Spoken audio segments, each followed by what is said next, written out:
ರಾಜೇಶ್ ಕಲ್ಕರ್ ಅಂತೇಳಿ, ಮೈಸೂರು ಜಿಲ್ಲಾ ಹವ್ಯಾಸಿ ರಂಗಕರ್ಮ ವೇದಿಕೆ ಅಧ್ಯಕ್ಷ.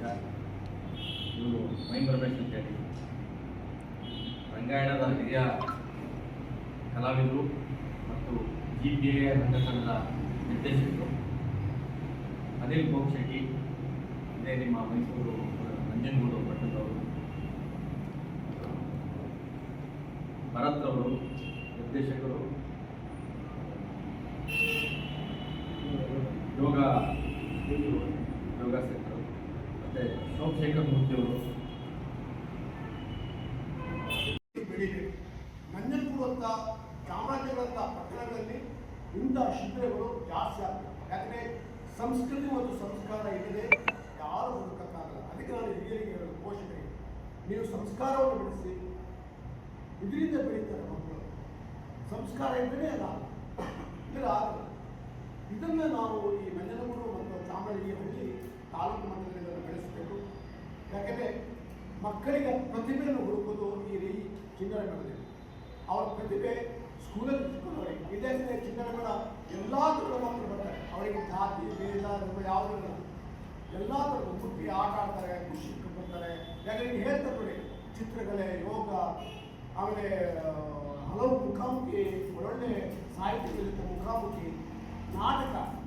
ನಿಜವಾಗಿ ರಂಗಭೂಮಿ ಹುಟ್ಟಿದ್ದು ನಾಟಕಗಳು. ಯಾಕಂದರೆ ಸಮಾಜಕ್ಕೆ ಇವತ್ತಿಗೂ ವಿರೋಧ ಪಕ್ಷವಾಗಿರೋದು ರಂಗಭೂಮಿ. ಯಾಕಂದರೆ ನಮಗೆ ವಾಕ್ ಸ್ವಾತಂತ್ರ್ಯ ಇದೆ. ಆ ವಾಕ್ ಸ್ವಾತಂತ್ರ್ಯ ಇಲ್ಲ ಅಂದರೆ ನಮ್ಗೆ ಏನು ಮಾಡೋಕ್ಕಾಗಲ್ಲ. ಅದು ಮಕ್ಕಳಿಗೆ ಬರಬೇಕು.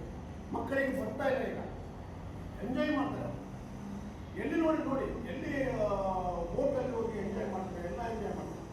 ಆದರೆ ಮಕ್ಕಳು ಸಮಾಜಕ್ಕೆ ಏನು ಕೊಡ್ತಾರೆ, ಮಕ್ಕಳು ಇನ್ನು ಮುಂದಕ್ಕೆ ದೊಡ್ಡಾದ ಮೇಲೆ ಅವರು ಸಮಾಜಕ್ಕೆ ಏನನ್ನು ಕೊಡ್ತಾರೆ, ಅದು ಮುಖ್ಯ ಆಗುತ್ತೆ. ಅದು ಈ ಶಿಬಿರದಿಂದ ಆಗಬೇಕಾಗುತ್ತೆ. ಯಾಕಂದರೆ ನಾವು ಹೇಳ್ಕೊಡೋದು ಹಂಗೆ, ಕಲಿಸು ಗುರುವೆ ಕಲಿಸು ಅಂತ ಒಂದು ಹಾಡು ಇದೆ, ರವೀಂದ್ರನಾಥ್ ಟ್ಯಾಗೋರ್ ಬರೋದು.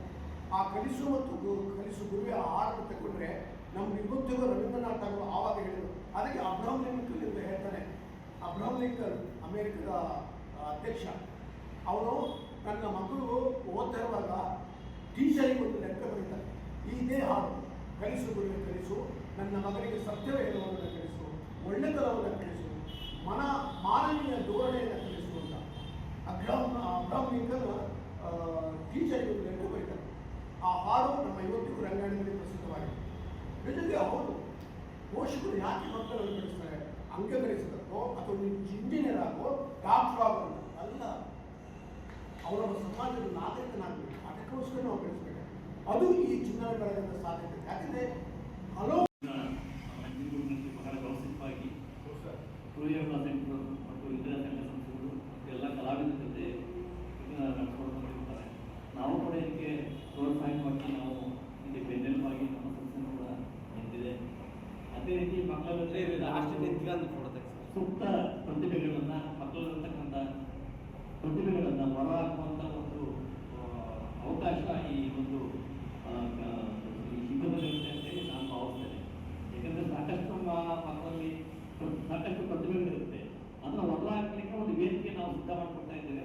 ಈ ವೇದಿಕೆ ಮುಖಾಂತರ ಮಕ್ಕಳಿರ್ತಕ್ಕಂಥ ಪಾಠಗಳಿರ್ಬೋದು ಮತ್ತು ಇತರೆ ಕಲೆಗಳಿರ್ಬೋದು ಅದನ್ನು ಪ್ರದರ್ಶನ ಮಾಡಿ ಅವರು ಕೂಡ ಒಂದು ಹುಮ್ಮಸ್ಸಂತೆ, ಜೀವನೋತ್ಸಾಹ ಅಂತಂದರೆ ಮತ್ತು ತಮ್ಮ ವ್ಯಕ್ತಿತ್ವವನ್ನು ನಿರ್ಮಾಣ ಮಾಡ್ಕೊಳ್ಳಿಕ್ಕೆ ಒಂದು ಸಹಾಯ ಅಂತೇಳಿ ಈ ಒಂದು ಶಿಬಿರಕ್ಕೆ ನಾವೆಲ್ಲರೂ ಕೂಡ ಪ್ರಚಾರ ಮಾಡೋದಕ್ಕಂಥ ಪ್ರೋತ್ಸಾಹ ನೀಡಬೇಕು ಅಂತೇಳಿ ನಾನು ಎಲ್ಲರಿಗೂ ಕಳಕಳಿಯಲ್ಲಿ ಕೇಳ್ತೇನೆ. ಮಕ್ಕಳ ಮೇಳವನ್ನು ಆಯೋಜನೆ ಮಾಡ್ತಾ ಇದ್ದೀವಿ. ಬೇಸಿಗೆ ಶಿಬಿರ ಆಗಿರ್ತೀವಿ ಮಕ್ಕಳು. ಇದು 3ನೇ ವರ್ಷ ನಂಜನಗೂಡು ಪಟ್ಟಣದಲ್ಲಿ ನಡೀತಾ ಇರೋದು.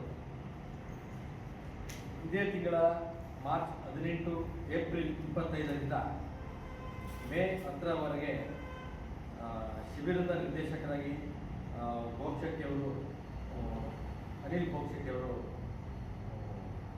ಈ ಶಿಬಿರದ ನಿರ್ದೇಶಕರಾಗಿ ಕೆಲಸ ಮಾಡ್ತಾರೆ.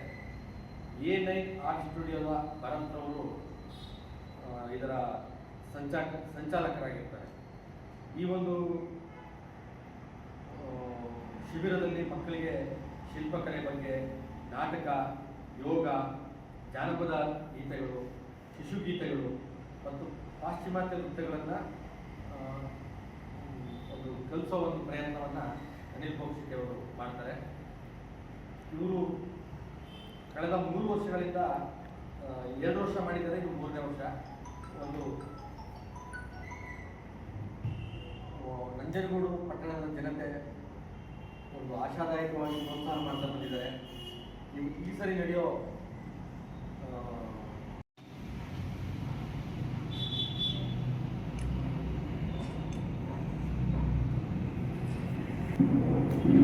Hola.